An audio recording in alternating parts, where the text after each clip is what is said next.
Ας ξεκινήσουμε από το γεγονός ότι η πόλη του Άργους, όσο και αν μου αρέσει πάρα πολύ το κέντρο, έχει γίνει πλέον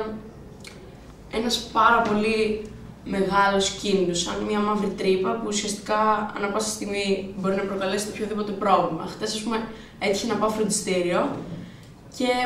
επειδή ακόμα δεν είναι πολύ κρύος ο καιρός, ήταν πάρα πολλά παιδιά στην πλατεία που παίζανε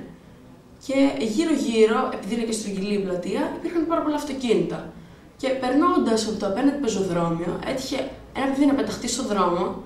με αποτέλεσμα σχεδόν ένας οδηγός να το πατήσει.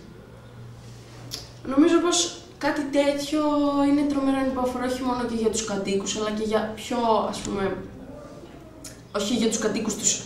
ευσυνείδητους κατοίκους, δηλαδή γονείς, μαγαζάτορες και τέτοια, αλλά και για τα παιδιά που πλέον έχουν αρχίσει να αντιλαμβάνονται κάποια πράγματα, χωρίς όμως να είναι εις θέση να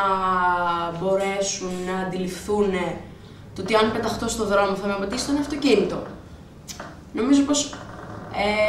θα ήταν πολύ έτσι όμορφο, όλοι έχουμε στο μυαλό μας ένα κέντρο που η μετακίνηση είναι ασφαλής και όμορφη, ας πούμε. Και νομίζω πως το πιο ιδανικό θα ήταν να υπάρχει ένας περιορισμός, όπως ας πούμε στα μεγάλα κέντρα στην Αθήνα, να υπάρχει ένας περιορισμός των αυτοκινήτων, έτσι ώστε να υπάρχει δυνατότητα να συνδυάζονται όλα, και τα παιδιά που παίζουν χωρίς κίνδυνο και οι άνθρωποι να πηγαίνουν στις δουλειές τους και ουσιαστικά τα πάντα, είναι μια υγιής πόλη. Αυτό είναι για